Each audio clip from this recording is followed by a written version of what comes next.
Let's talk about books. In 2025, I set out to read more fiction. I hadn't read any in a couple of years, so I made that a priority in my reading list. Although some books were physical copies, most of them were with my trusty Kindle. This has been a lifesaver whilst I've been travelling the last couple of months. I had the aim of reading 12 books, one a month, and I actually surpassed that.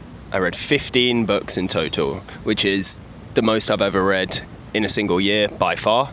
These are the 15 books. Firstly, it's clear I had a favourite author, Haruki Murakami. I read 3 of his books this year, and I'd previously reading 2 more. First up, Norwegian Wood. This is a personal favourite.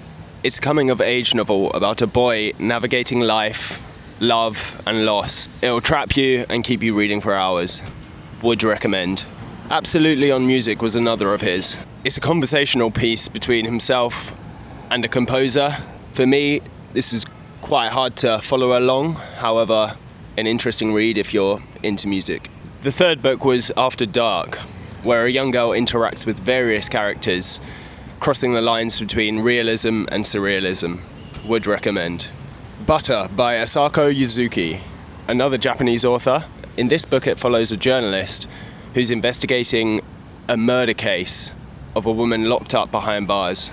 The book is mainly not about the murders itself, but around the way the woman is treated, both in the media and how women are treated in general, despite being guilty or not guilty.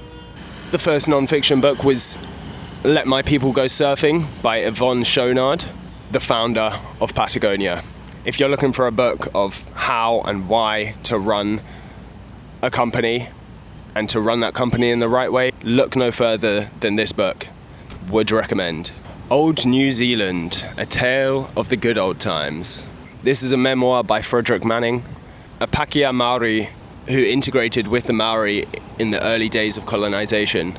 It gives a unique perspective of the early settlers heading to New Zealand and integrating with the Maori life. Would recommend. Next up's The Rider, a short book that details a bicycle race across southern France.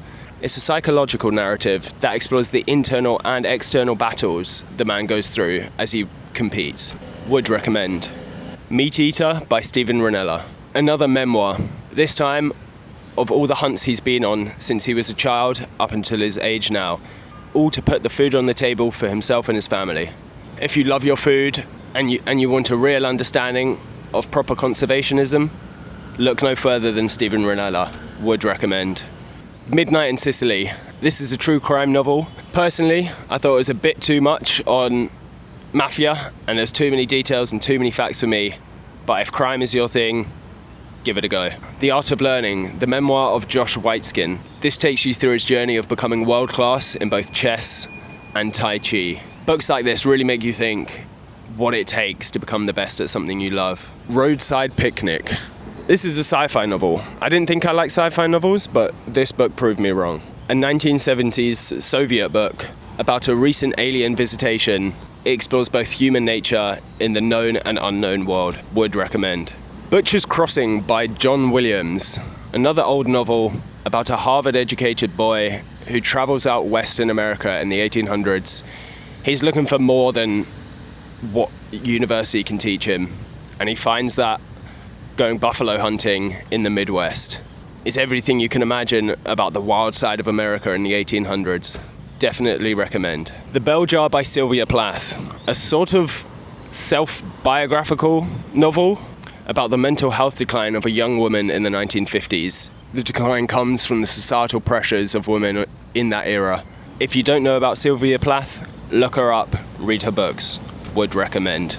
Stoner, another book by John Williams, this time following the kind of depressing story of a man who seems to have multiple failures in his life, in his marriage, in his family, and his career. It is a good book, however, you might need something to cheer you up afterwards. The final book I've read this year is Zen and the Art of Motorcycle Maintenance, a philosophical novel that explores the self with the thought of rational and irrational thinking, romantic and classical thinking. For me, a difficult read. It can get confusing at times, but if you want a long novel, one to take traveling with you, this is your one. 15 books for 2025. This year, I'm going to prioritize some non-fiction books. If you have any you'd want to recommend, let me know. Let's see how many we can get through this year. Peace.